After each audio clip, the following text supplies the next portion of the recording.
Today we're talking with old Olympic teammate of Jeremy's, former heavyweight champion of the world, silver medalist in the Olympics at middleweight, making his comeback at 51 years old. Everybody, the one, the only, the legend, Chris Byrd. Let's do this.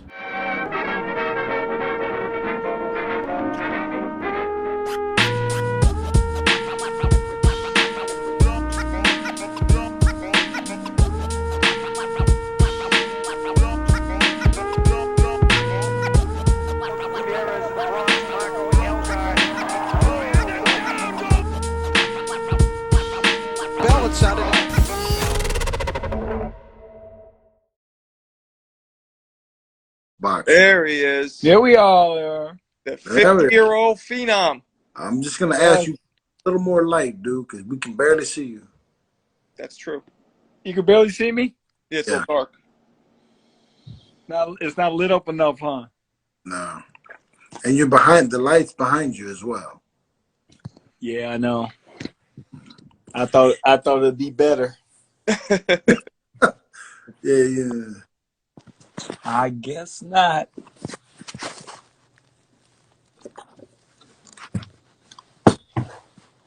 Get this out of here. See if this any better. Fuck that Chris Byrd shit. Yes.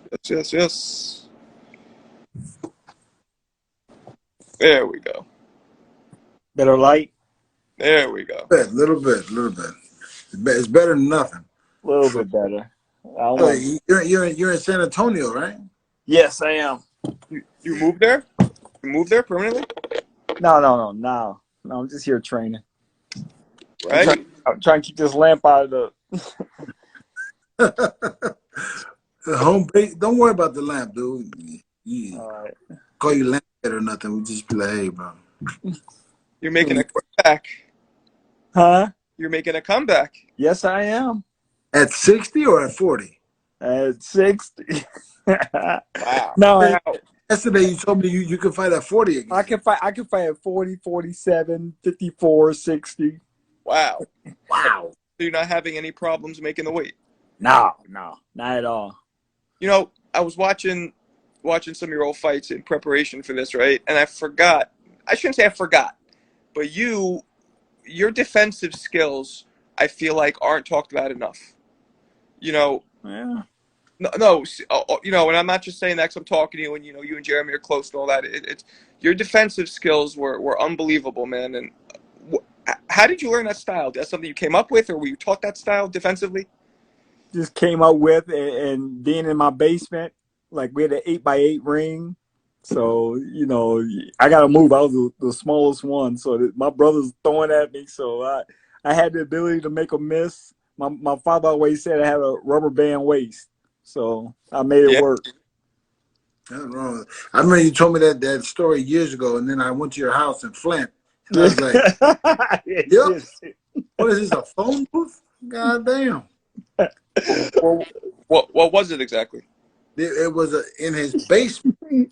It's a ring the size of, I don't know, like 4 refrigerators. Like if you put 4 refrigerators on the floor in the box area. And it was, I was like, you boxing that? You know, when I was a kid, I boxed in like a 20, not 12 by 12 or something like that. That was our back, but his thing was like 8 by 8, 6 by 6. Yeah, it was small. It was really, so, you know, and it wasn't really room to slip punches, so he would roll them and twist around, and then he couldn't do too high because the ceiling was like right there. The floor, man, it was. I was like, damn, that's inventive as heck. And I remember, you know, you went to heavyweight, right? If you could just refresh our memory, because you weren't unable to get real fights at middleweight, right? You were having problems. Well, I didn't get signed after the Olympics. I won a silver medal, and not one manager, not one promoter wanted me. Not one. I was so depressed. I was cutting grass with my brother. My brother Joe had a side lawn business. So I'm cutting grass with him, and I said, man, I'm going to heavyweight. It was a joke. for me, it was actually a joke because I thought I just wanted to get people attention. Right. I'm here. I'm a boxer. I won a silver medal, and nobody even noticed me. And it was a joke at first, and everybody thought it was a joke. And I just said, forget it. I'm going to fight a heavyweight. And my first heavyweight fight, I was like, okay, I'm here. I was scared to death. And to death. And I said, bump it. I'm going to fight here. And I just started fighting a heavyweight, man. Because I would have went back down. I'll walk around at like 193, 95. And I'm fighting, Wladimir Klitchko. He coming down from 275. I'm like, damn, these guys are big. Yeah. Jeremy knocking everybody out. You watching them in USA Tuesday Night Fight, you like, that's a heavyweight. But I would and he wasn't a heavyweight. No. Jeremy was like probably should have been a cruiser. Yeah. Oh, yeah. If Jeremy would have stayed light heavyweight, if he just could have made the weight, he'd been the most explosive light heavyweight. Oh man, he'd been killing it. Yeah.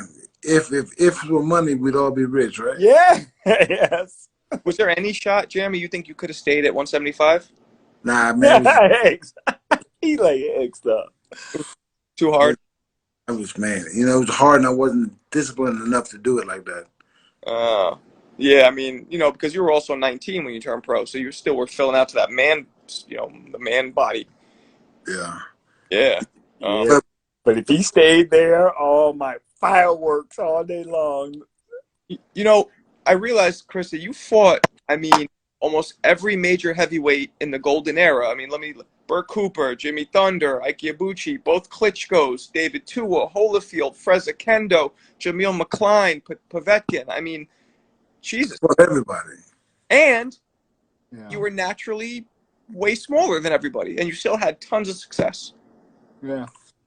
Do you think back now, if you would have maybe stayed at light heavy or cruiser, that you would have had even more success, or do you think it was the right move?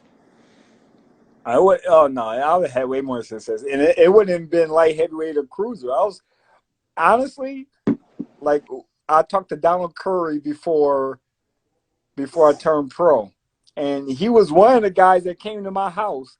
I had a few, like 2 guys come to my house, but they wasn't really serious. But he did tell me, he said, man, you're a 54-pounder. That's what you really are. And I'm thinking,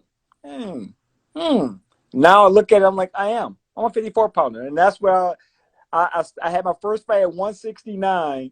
Wow. We didn't even cut weight. Me and my brother Patrick didn't even cut weight for the fight. Wow. That's how bootleg the fight was. Like, it was, we wasn't. It was in my hometown. Nobody got paid. Nobody came to the fight. My first fight, my second fight, nobody got paid. Nobody came to the fight. I'm Olympic silver medalist. And not even getting paid, no bonus. I got nothing for my medal. Zero. Why do you think that is? The way he fought is his style. Yeah. I wasn't pro. If I was Jeremy, if I won silver, I'm rich. Because they said I didn't have a pro style. He's not a pro style. He's just laying the ropes. He make you miss. I'm like, really? So I've known Chris since I was a teenager. Chris has fought that same way ish his whole life. And if you want something different, it's not gonna happen. Yeah. He's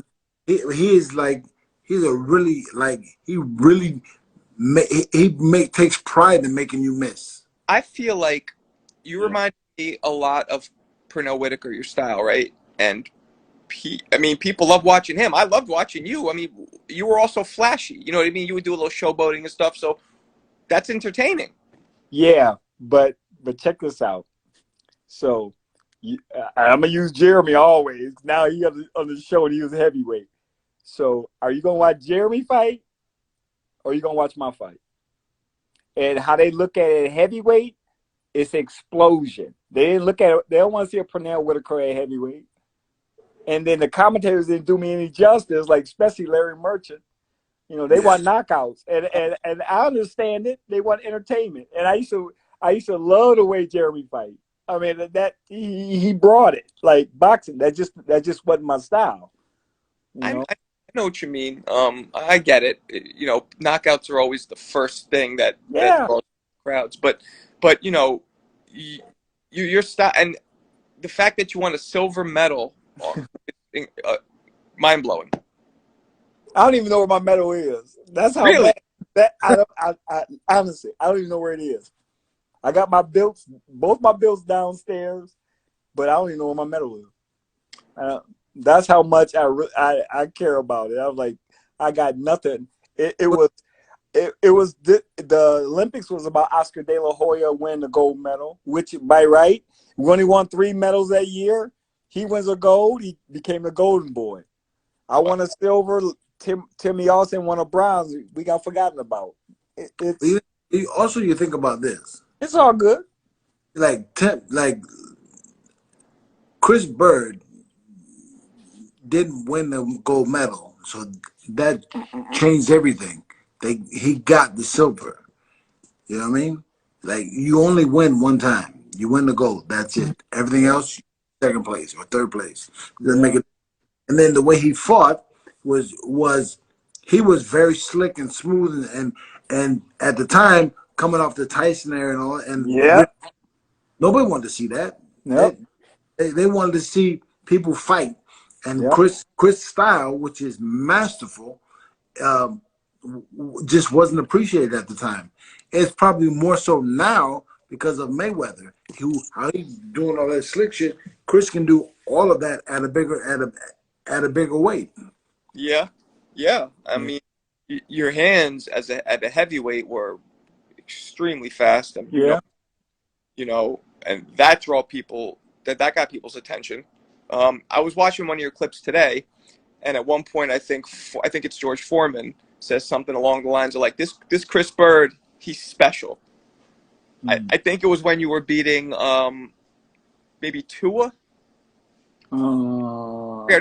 Evander. Huh? Was it Evander? Because he did Evander fight. It might have been Evander, and you did a combination, whatever, and you grabbed him, you span him around, you were doing your whole, and then he just says, this Chris Byrd, he's something special. So it was recognized. Yeah, but not by the right people. the people that it counts. So, Chris, what do you got going on now? I mean, I know you're in Texas. You moved out of Vegas and San Diego, but now you're in Texas. You're training in Texas, and what is your plan now? My plan. I was fighting. My plan is to come back to boxing and fight very soon. I was fighting 3 weeks ago. I was all scheduled to fight. My opponent pulled out, so we're looking at 60 at 160 at the time. 161, it's 160, and just that was my comeback fight. But I think I'm fighting in maybe next month, but most likely in June or July. My managers, I got managers now. I love them. They treat me well. That's why I'm in San Antonio, and it's been great. Yeah. I'm going to give them a shout out. Second Chance Saves Lives. That's their show. Yep. They're my managers, and they do well by me. Really good. Yeah. Check out the show. It's coming out very soon on Fox. I'm the first episode. The guy you were going to fight, what was his record? I think not really good. It's a comeback fight. I'm taking the George Foreman route. I'm going to take my time. I'm going to have fun, man. This is not just like I'm trying to make some money and hurry up, rush. No, this is literally at 51 years old, a career. I'm all healthy now. I'm at my fighting weight where I should have been. Jeremy, I'm a skinny guy. I should have been at a smaller weight class, and I'm pushed up to heavyweight now. I'm having so much fun at 51. It's the best. I can go train. I don't have no injuries, no anything. I mean, I feel great. No soreness afterwards. I take care of my body, man. You're vegan now, correct? Oh, beyond vegan. Beyond vegan. I mean, I don't eat hardly anything. I eat about the same stuff almost every day. Like what? Plant-based stuff? Everything plant-based. Everything. If you ever heard of Dr. Sebi diet is the best. He was a doctor, a holistic doctor that, he died, they killed him. But that diet is all electric. I feel like I got electricity running through my body, which we do. We all got electricity running through our body, but I feel electric. I mean, I got so much energy, feel great. feel the biggest thing for me, I've been out for 15 years. I was in chronic pain for 11 and a half years. Is confidence. Big time. I mean, I got the skills. They're all back. I got conditioning. I got my chin, working on my neck, everything. It's confidence. Now it's time to fight because I can shadow box, hit the bag all day, feel great, spar, look good, but you still got to get in the ring and fight. Yeah. That's where it counts. And that's what I bank on, getting in the ring and fighting. That's all I think about. Man, I get in the ring and compete and fight at the highest level right now and show that at 51, I can still be a major factor in this sport, a major factor. Do you think you're going to have any problems getting licensed because of your age? Hey, my thing is this. If I'm healthy, if I can pass all the medicals, I don't care if I'm 100. If I pass the medicals, you're in. I feel like I'm one of the healthiest guys in boxing. So how can you deny me? What you going to say? Well, he's too old? Well, he can't fight because he's too old, but he passed all the physicals. Yeah, all that makes sense for sure. What I mean, the fight track would look like what? I know it's at 60 or 61.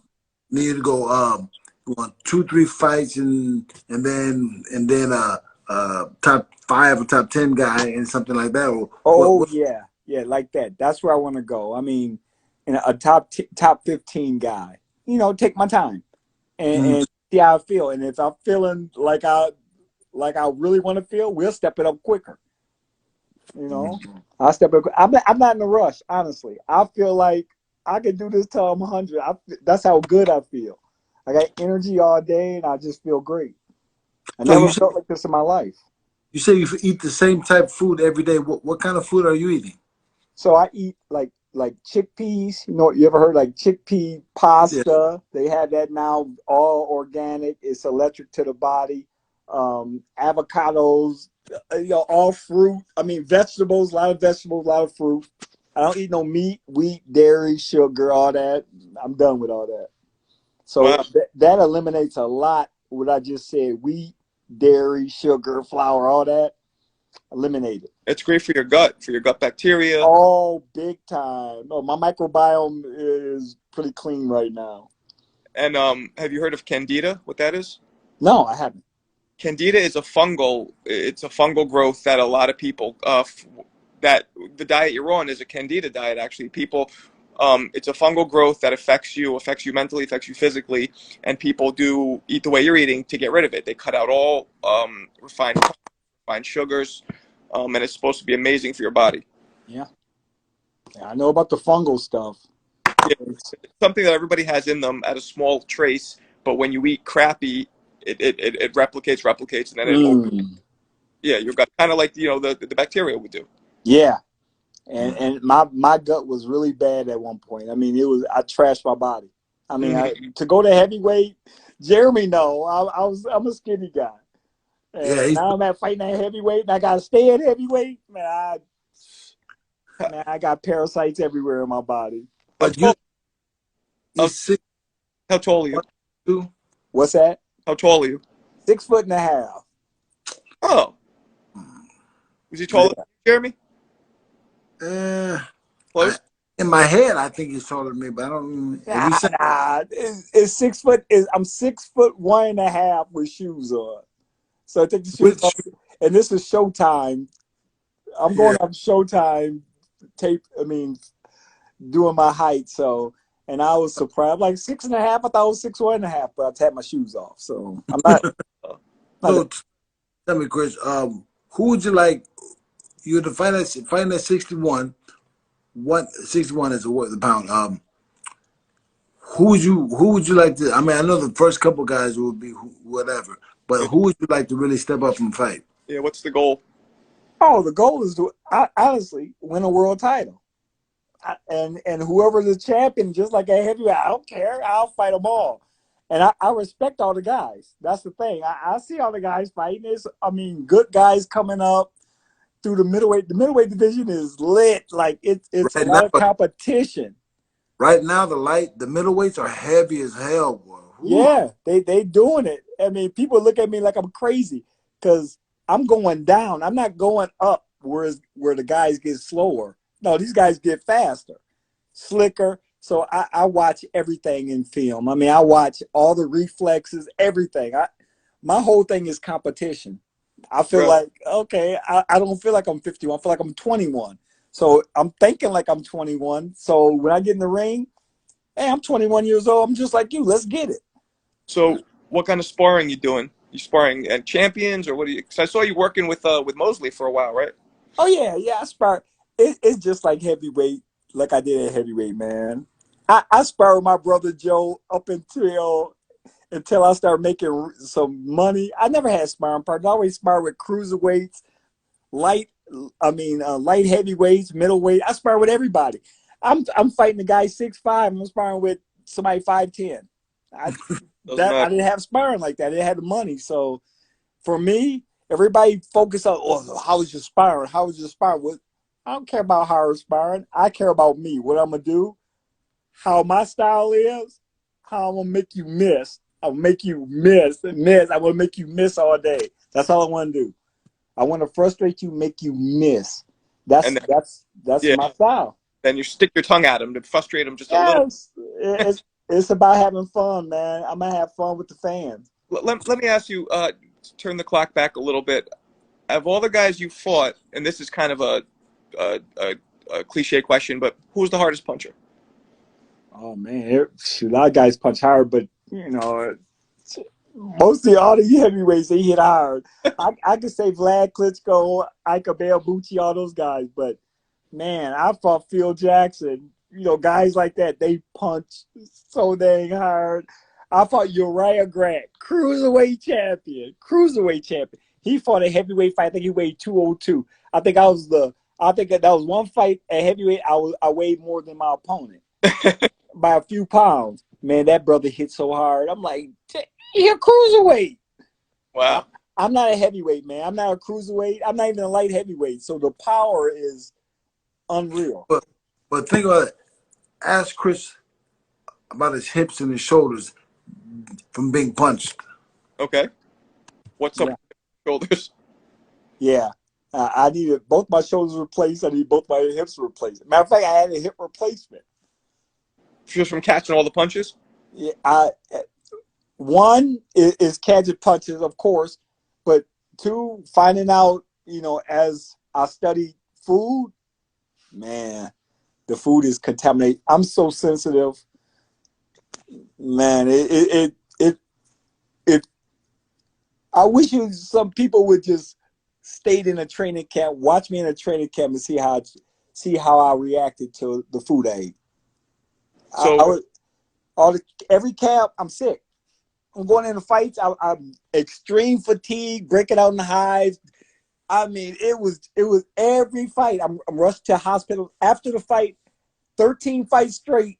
I'm getting rushed to the hospital at pro, and nobody know it. If you watch my Jimmy Thunder fight, they rushing me out. I was a co-main event to Larry Donald and a Tim Witherspoon, the co-main event. And it was such a good fight because they said I was boring and I stopped Jimmy Thunder. They wanted to do an on-air interview during Larry Donald and Tim Witherspoon fight, but they rushed me to the hospital. I fell out in the locker room. And that was the first time where it got real serious. I didn't know what was wrong. I knew I had some problems, but I didn't know it was like that. Man, I thought I was gonna die. what was causing you to pass out? Extreme fatigue. Extreme. Like my son has it. He played basketball, and man, he'd run down the court, come back, and he would be dead tired. And afterwards, I said, man, I think you got what I got. You're allergic to wheat, dairy, sugar, all this stuff. And sure enough, when he cut all that stuff out, he played a lot better in basketball. But he didn't believe that I could fight feeling like that, how he felt.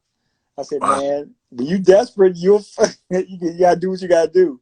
And it was all the food you were eating, you're Yeah, saying. yeah, I changed everything.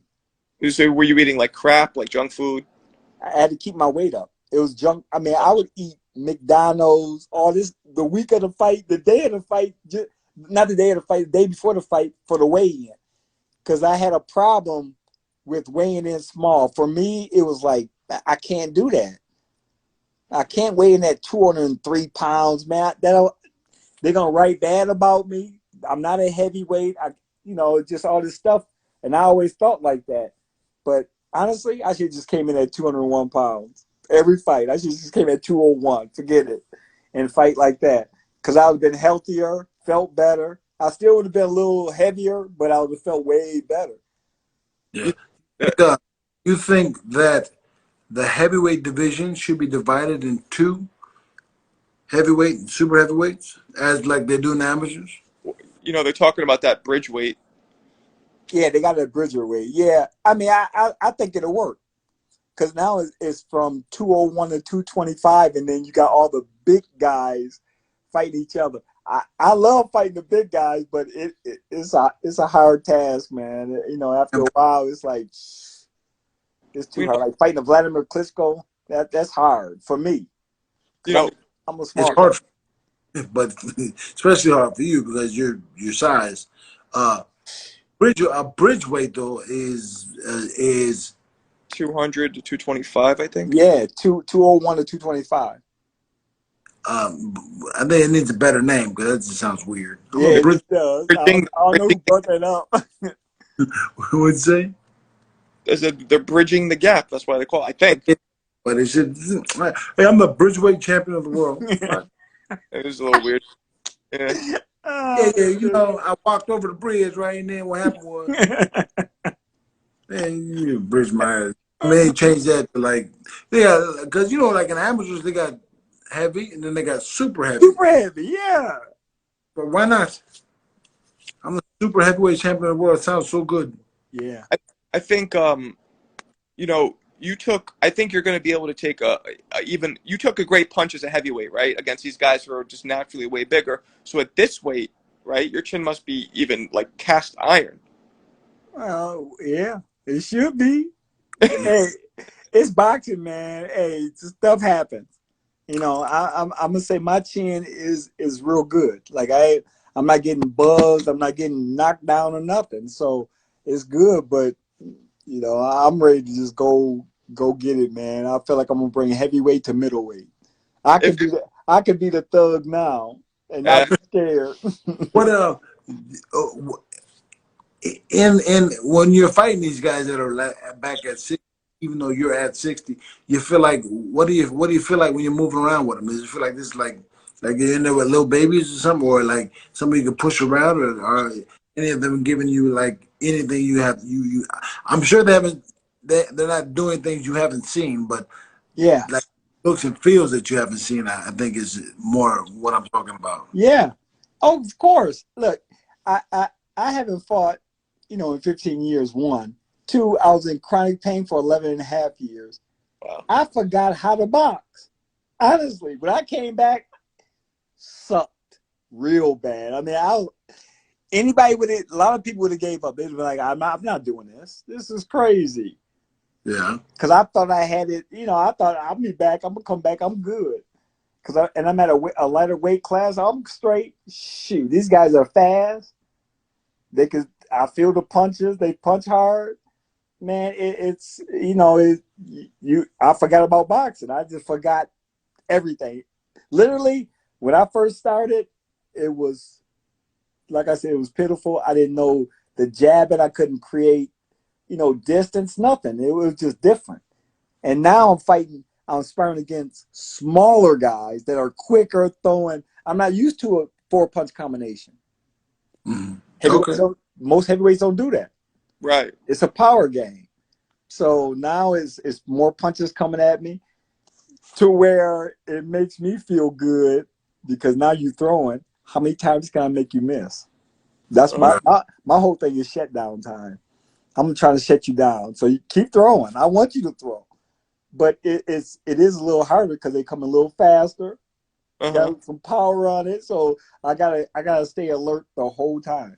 Now, what about the other end of that, which is, are they moving away from your punches better? Is their defense? Are they quicker? Oh, I noticed that big time. That's the reflex part. I see these guys moving. I spar with, young guys like 19, 22. I'm like, oh snap! And it's the challenge. Can I keep up? Can I see as they moving? Can I keep up? So I challenge myself every time I get in the ring. I have to because I'm the old guy now. I'm your grandfather. I'm in the ring. I'm the granddaddy. But Wait, I'm your grandma, still, what's that? grandfather? Yeah, I got 4 grandkids. Yeah, Wow. yeah, too. How Yeah, many you got? me. I got 3, You got a lot of them. 6, 9. I probably got 11.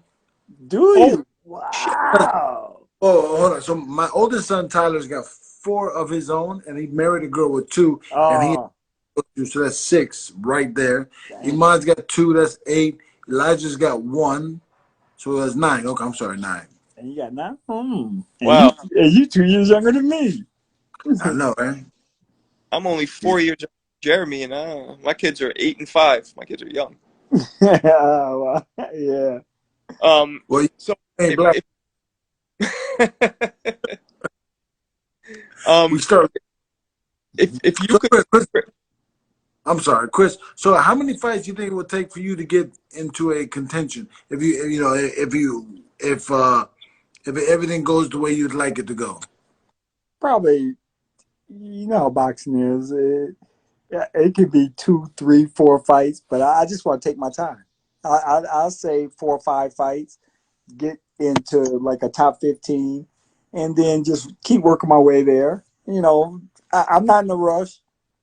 I'm not. I'll box anybody. I'm still the same guy. I'll fight like at heavyweight. I'll fight anybody. Once I so feel like I'm ready to do this at the high level, let's so get it. I'm so so excited.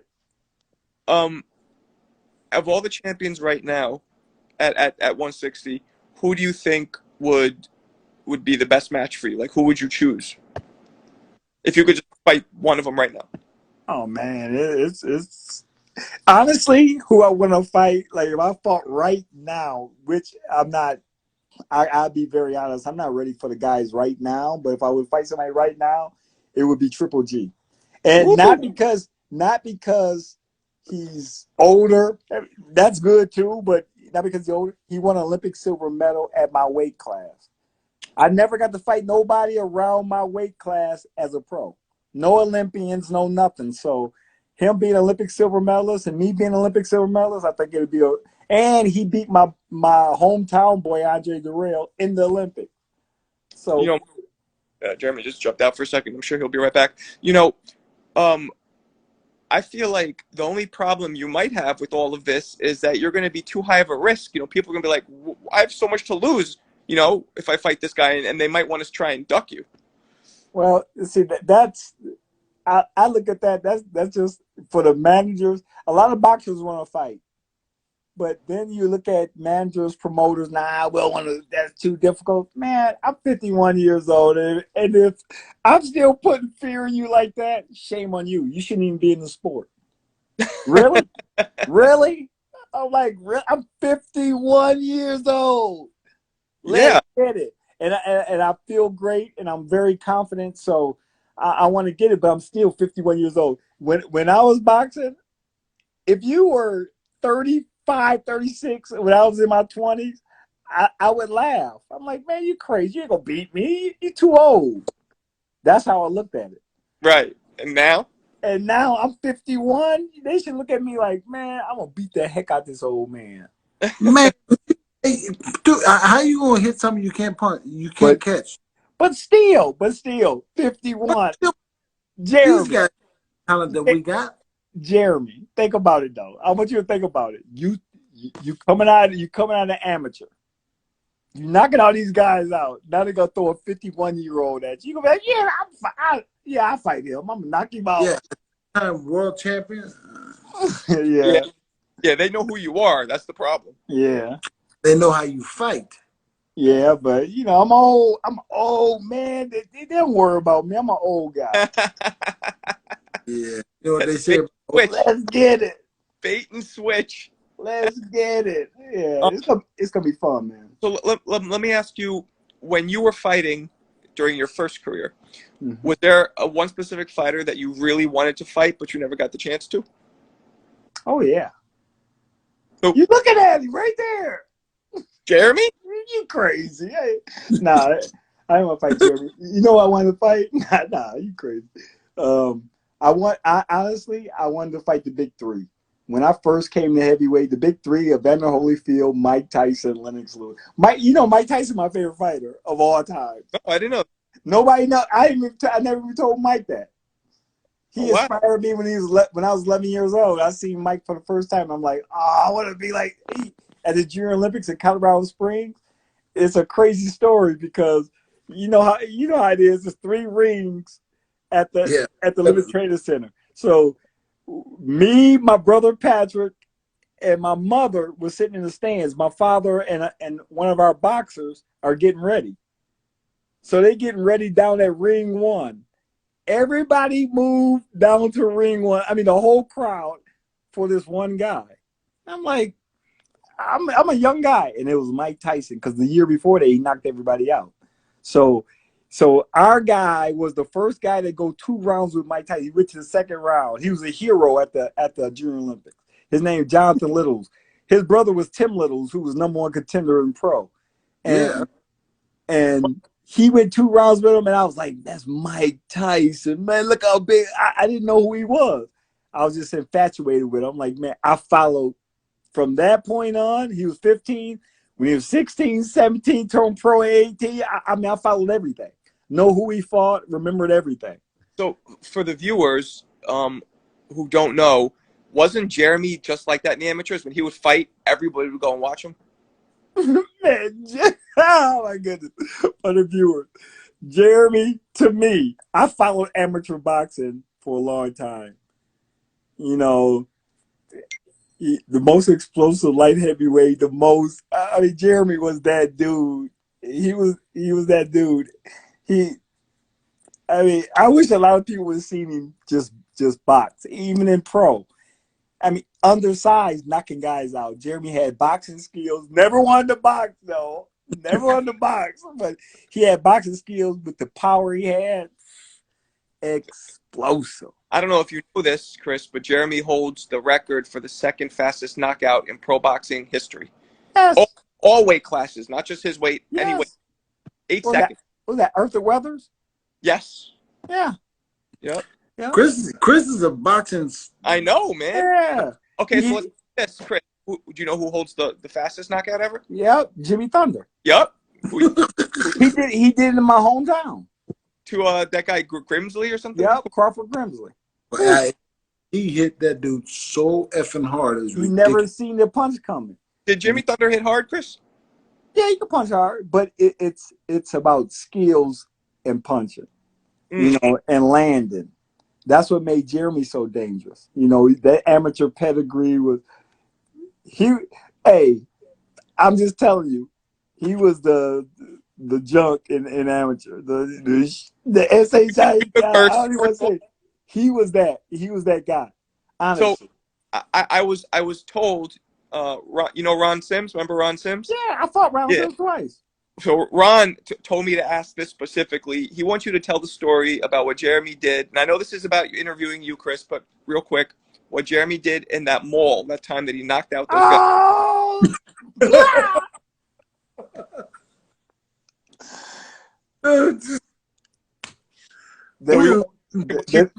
They don't want to hear this story, man. Tell it.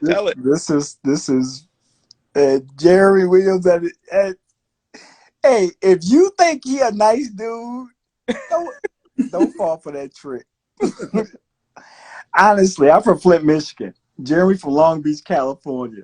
I didn't understand like a lot of gang stuff. I don't know nothing about that stuff. Mm-hmm. And then I'm walking with it was me, Jeremy, Larry Donald, and a kid from Texas. I don't even know his name. I think it was his first camp. And these guys, they walking by. It's 5 guys. They walking by one side. Jeremy throwing gang signs. I'm like, what y'all doing? And they looking at us, kind of thuggish. I'm like, man, we having problems in the mall, right? We just boxing. It's 4 of us. It's 5 of them. We going to a record shop, and they had that back in the day. You buy tapes, records, and it's in Colorado Springs. And I remember this like it was yesterday. Jerry was at we had got our trust fund money. We pulled our trust fund money out because we were doing commercials commercials, and I was doing stuff for Blue Cross Blue Shield. So we had a bunch of money. Like I think Jeremy had like 3,000-4,000. I had like 2,000. Wow. We balling out. We got money, and Jeremy went to buy his. Oh my goodness, he went to buy a CD, and the smallest dude in the group came up. Cuz, look how the money he got, cuz. That's what he said. Look how the money he got. Oh man, and I'm like, and I'm standing next to Jeremy. I still remember this like yesterday. Look, Jeremy looks at him, the tall, skinny guy. It was a tall, skinny kid with them, was standing right behind Jeremy. I mean, directly behind him, just standing behind him.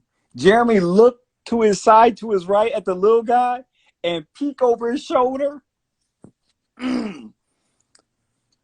He hit him with let me get it right. Hit him with a right hand and a hook. I mean, when he hit him, he just turned around, boom, boom. And man, the teller was screaming behind the counter. She's screaming. He chased the guy. He chased the kid that said, hey, cuz, got the money. He chased. He was ready to hit him. He was by a window. If Jeremy would have hit him, he would have knocked him right through the window. But before all that, Jeremy hit that kid that he hit. He fell into all the tapes. He gets up, and I'm like, don't get up. Jeremy hit him with a hook in the right hand, and when he hit the ground, I don't even want to say what happened next. Oh, my God. What happened? Jeremy kicked his face in so bad. His face. Jesus. His face. I didn't know. I never seen. Wow. Jeremy, From that point on, I'm like this. What kind of man is this?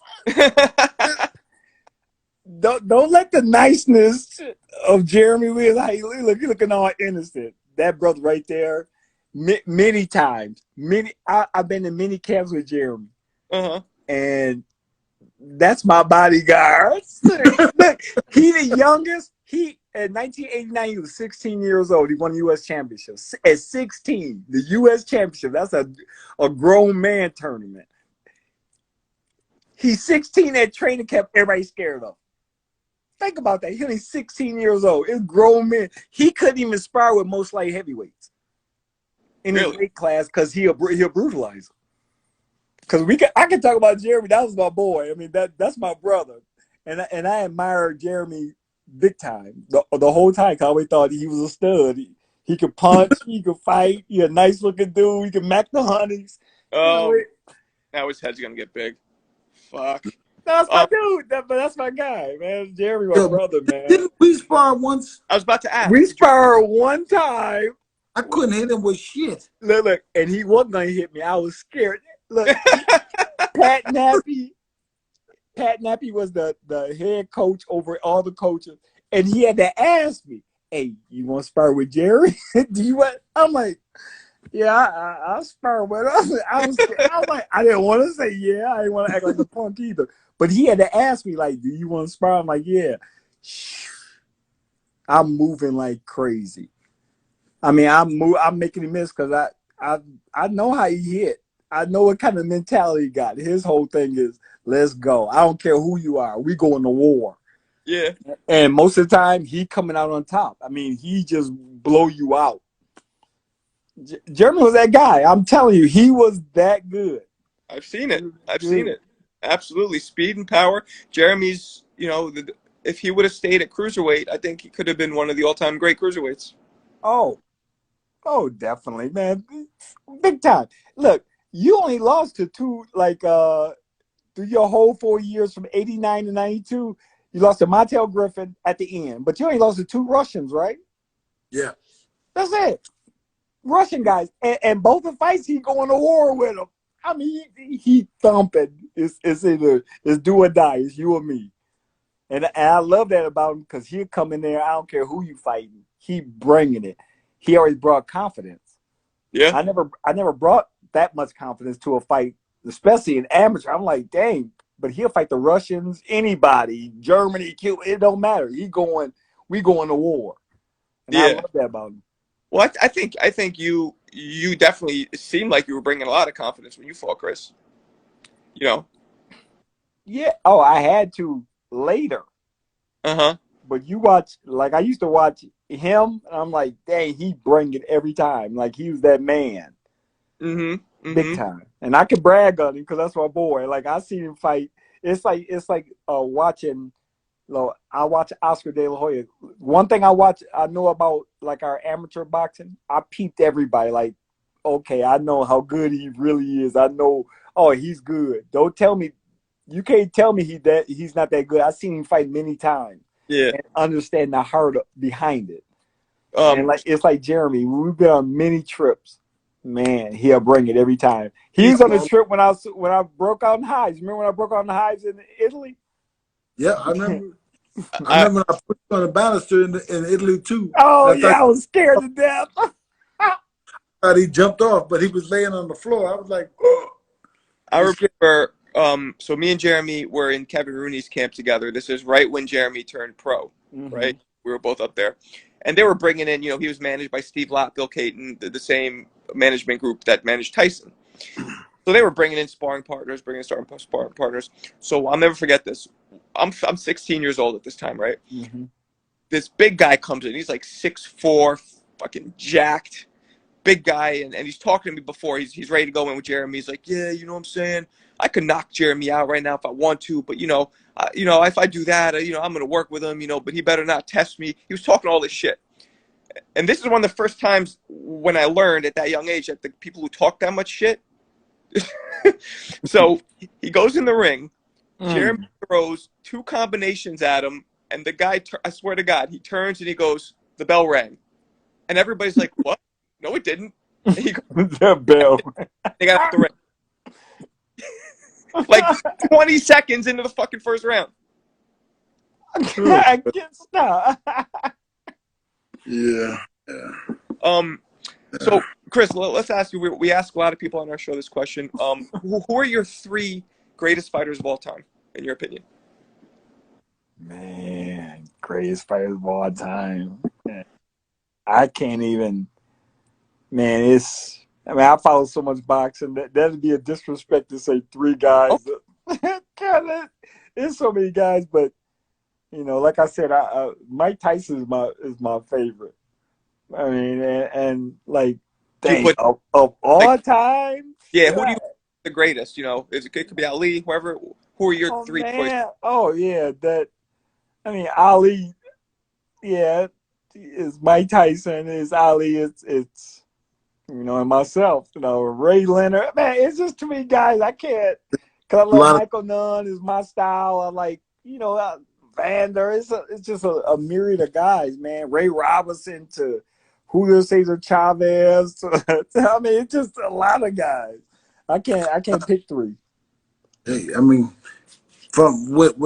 Chris has been boxing his whole entire life, so he's a gamut of people, man. So it's not like he picked 3; he could pick 103. Yeah. Well, Jeremy's favorite is Marvin Hagler, right? That's your number 1. Yeah. Mine, Roy Jones. That's a good one. I mean, because, but people look at the greatest different ways. Some people look at it like Ali was the greatest athlete in person ever. Yeah. But just look at skills. Sometimes people, this isn't a popular opinion, but I think certain fighters had higher skill levels. Roy Jones, man, that's yeah. No, it's top shelf, man. But it's top shelf. You can put a lot of people on that shelf. Yeah, right? It's just so many guys because so many guys are so good in different ways to me. Like I'm sorry, but last day we had Robert Garcia. Yeah, and he's Salvador Sanchez. Yeah, Orlando Gonzalez. And Orlando Gonzalez, like 2 phenomenal fighters, man. It's just there's so many guys. Let's shift it to present day. Who are your top 3 guys right now who are currently fighting, in your opinion? Man, that's a hard one too because you're going through these weight classes and you seeing, man, like you look at the lightweight division and you like, man, they loaded. You look at the welterweight division, look at all these guys. Look at these guys at middleweight. Look at these guys that have, is too many guys. I like, I like Tyson Fury. I like him a lot. One thing about Tyson, he's 6'9", so he does have a height advantage, but he's smart as far as using his boxing skills. Not the most talented guy ever, but smart. And I like a guy using his mind as opposed, just to have raw power or just some kind of, good boxing skills. No, you use your mind through this thing. He just uses his mind to outpick and outmaneuver a lot of heavyweights. But picture of the two of you guys when you fought had to deal with a 6'9" dude. Yeah. Me was hell, man. Whew. I mean, you fought Akinwande was about 6'7", right? 6'9". I don't know if he wasn't. He was 6. He was 6. Yeah, he was tall. He was 6'6". And then the tallest you got the Klitschkos, right? They're about 6'6". 6'7", 6'8". Jesus Christ. 6'7" and 6'8", easy. They tall. I mean, they big and tall. Monuments. The brothers can punch and good boxing skills. But it's a lot of big guys. It's like I fought Jamil McClain 270, and I looked at Jamil. I sparred with him. I sparred with Jamil. The fight I fought Andrew Galata. I sparred with Jamil in New York City. With Jamil for Andrew Galata. I sparred with him just one time. Man, okay. we went at it. I mean, we went at it, and it was great. Next fight, I'm fighting him. And the thing about it, no 16-ounce gloves. See, the sparring, we could talk about sparring all day. He got whooped in sparring. It matters some. But when you put those little small gloves on, you get in that ring, things change. Big time. I'm getting in front of Jamil. He looking at me like this. Now he looks up to me. Come on, little man. Telling me, come on. I'm like, dang, he's trying to punk me. I mean, he was big, fast, athletic, strong as like 270. I weigh 214 with full stomach, clothes on, everything. Man, but I'm thinking my boxing skills gonna do whatever. No, it don't work like that. I mean, you did that fight though. Huh? You did that when you fought him though. Your boxing skills ended up prevailing. Yeah, but he started getting tired. He knocked me down in the second round. He gave me a harder fight than I thought I would ever have. I'm thinking because of punching power. Because in sparring, 16-ounce, I'm getting away with it. With a headgear on, yeah, it's great. You get the little gloves on, get Jeremy in front of you. Now it's all about knockouts. I mean, it's a power game. And my thing was I was the one that was hunted. I was always the one getting hunted. I was never the hunter. And I'm getting hunted and I got to hide, sneak, and shoot my shots, and get away. So have you ever sparred Layman, your cousin? No, I never sparred Layman. No, I'm glad too. I hate sparring them hard-hitting dudes, man. Yeah, I mean, you were talking about Jamil. Jamil too started boxing real late in life. You know what I mean? Yeah. Yep. Out of prison. Came out of prison, started boxing. But when you 6'6", 270 pounds, it got a little bit. We interviewed him, and he said that when he got out of prison, he was even more. He was almost 300. Yeah, 295. He was a big, humongous guy. Because me and Jamil, really good friends. Matter of fact, when we fought, his wife and my wife was sitting next to each other, holding hands. That's right. I remember that. That must have been tough. Yeah. Yeah, we were very close. What was it you fought that you truly didn't like? What's that? Was there anybody you fought that you really didn't like them? Where it was personal? Nah. No? Nobody. I don't make nothing personal, man. I don't care about that stuff. Because we're all cool after boxing. Why I'm gonna be mad at you and hate you and go, no, hey, it's crazy in boxing. You can talk all the trash in the world, ready to fight each other. As soon as the fight over, what they do? Hug each other. Yeah. Well, really? That's respect for 12 rounds. Now you back mad at him again. I'm talking trash. No, but you're gonna hug each other. It's major respect. It's a grueling sport, man.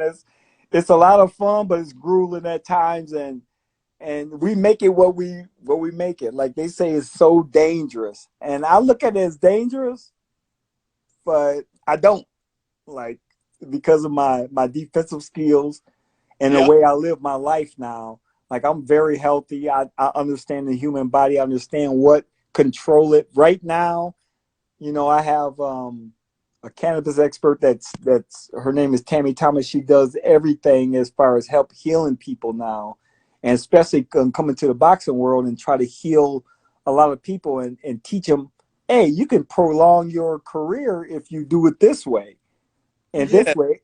Didn't you say something about like suppositories? Can't like. Oh yeah, cannabis suppositories are huge. I You remember got you told us about it. yeah, it's big. Heals the body, man. We just try to get people healed, love people, man. And a lot of people are struggling. I went through 11 and a half years of chronic pain. I know how that feel. You suicidal. I want to cut my foot off. Then I wanted to cut my leg off because I was in so much pain. I was like, cut it off at the leg. I was in so much pain. But then I got out of the pain. Do you But think your microbiome had something to do with it because it was all fucked up? oh, it was very messed up. Mm-hmm. They scanned my stomach now. They said, man, we never seen a stomach this clean in a while. I was like, it's been good, but it was so contaminated, so bad. So I got it all healthy, got everything back, and I just want everybody to feel like I feel. I'm excited. I got a lot of energy. I feel happy, and I'm 51 years old, and I just want, people. I love people, man, and I see people struggling with pain, with all kind of diseases and being sick. It's a way out of that. Right. You don't got to be on prescription drugs. I almost got arrested downtown Los Angeles. Lost my mind in 2011. Literally Something lost about it. snapped at somebody, right? I think you told us the story. Yeah, I almost jumped on my son and my nephew, but I was taking prescription drugs. I didn't know I was allergic to it. Wow. I was taking Lyrica at the time, and it was making me crazy, having these crazy dreams. I was going crazy. And then Wow. I got off all the pain medicine and took the pain for 5 years, 4.5 years straight. I was in denial. And I finally broke in 2017. I had a major suicidal, crazy, everybody trying to stop me in the house. And I'm Wow. out walking the street at late at night. They had to come find me. I'm just going crazy. I was thinking about jumping in the ocean because I lived close to the ocean at the time. And I'm like, I'm ending my life, man. This is too much. And Think it all and had. You think it mostly had to do with what you're putting in your body and how your biome was all fucked up and everything? I know it was. I'm I Jeremy. wasn't doing nothing else. That's what I'm going through too. I recently had I took antibiotics for about 6 weeks, and Don't it do it. destroyed my entire. Don't do it. It's too late. I didn't know. God. After I did that, I went into panic. I mean, I've never had any mental health issues, and I freaked the fuck out, like really bad. And now I'm eating that diet I told you, the Candida diet, no sugars, no, and I'm feeling such a difference. So what you're saying is absolutely true. Man. It's absolutely true that what we eat, people don't realize that the gut is the second brain, or really the first brain. You have two brains. Yes, you have the same in the gut, the same thing. And in studying 10%, 90% of what goes in the gut goes to the brain. Only 10% come down to the gut. So Yeah. think about that. And you see all this crime, you see all this stuff happening. What do you think? How the brain affected? How people eat? People don't eat nutritious, Nope. and like athletes during their career, and they may be healthy. Then afterwards, well, I could since I sacrifice so much, I can eat as much as I want, eat anything I want. Next thing you know, you're coming down with some kind of disease, something Mm-hmm. you never heard of, and you like, what? This wasn't here 10 years ago. Where did this come from? People don't realize how much mental health is connected to what you eat. All right. So much. You guys are talking great stuff, but You like I got a meeting I have to get to, man. All right. Well, look, Chris, man, thanks for talking to us, and we want to talk to you again after you knock out whoever you end up fighting. Yeah, we'll definitely keep track of your new career, man. At yes. 60. Hey, make sure y'all follow the career. It's gonna be lit. Hey, make sure y'all follow Second Chance Saves Lives. Think about it. Second chance. You get a second chance in your life and they save lives. It's coming on Fox. Great All show. right. Let's get it. Beautiful. Yeah. I talked to We'll him. be there. He's a cool dude. So, all right, cool, man. Thanks for. All right. Let's do it again soon. Yes, let's get it, man. And remember Healthy Bird. I'm pitching everything. Healthy Bird be out there too. Let's All right. get it. All right. All right. All right, man. Thanks a lot. Y'all have a great night. You too, man. Yep.